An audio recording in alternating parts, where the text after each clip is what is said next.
All right, let's talk about the psychology of overthinking. But what if that relentless inner voice you have isn't actually a flaw? What if it's a feature, like a core component of a seriously advanced mental processor? Let's explore that. So, let me ask you this. Does your brain ever just shut off? Or is it pretty much always on, constantly analyzing, running simulations, trying to solve problems, even when you're just desperate for a break? If you're nodding along right now, yeah, you're in the right place.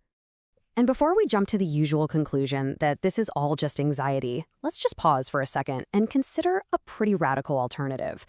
What if this constant mental chatter is actually a sign of something else, something powerful?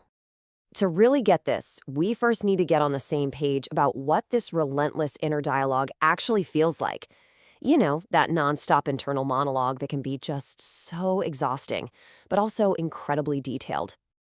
It's that feeling of replaying every single conversation, isn't it?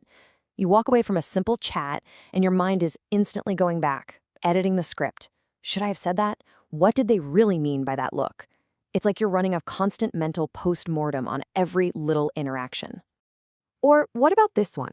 Planning for 10 different futures all at once. I'm not talking just a plan B. I mean, you've got a plan C, a plan D, and a plan E, each with its own branching storyline and contingency plan for a decision you haven't even made yet. Wow, it's exhausting just thinking about it. And of course, there's the analyzing of every single small detail.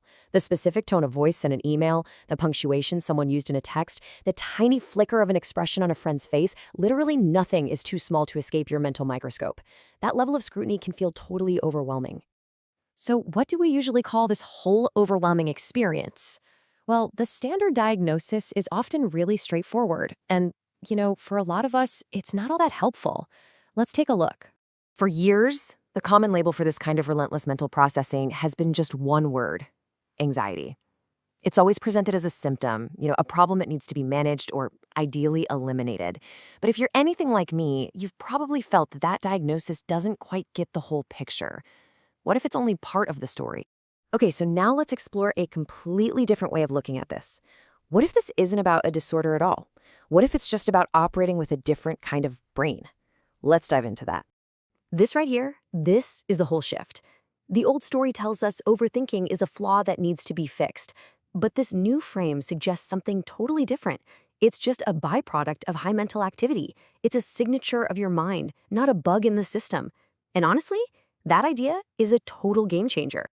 At the very heart of this new perspective is this idea of high-level processing. This completely reframes the experience. It's not your brain reacting to fear. It's your brain's baseline state. Its default setting is just to analyze, to simulate, and to problem solve. It's just what it does. And this is pretty much how it works. Your brain is always thinking 3 steps ahead. It's like this supercomputer that is just constantly taking in huge amounts of data from everything around you. Then it runs these super complex simulations, exploring all these potential outcomes. And finally, it uses those simulations to anticipate and prepare for what might be coming next.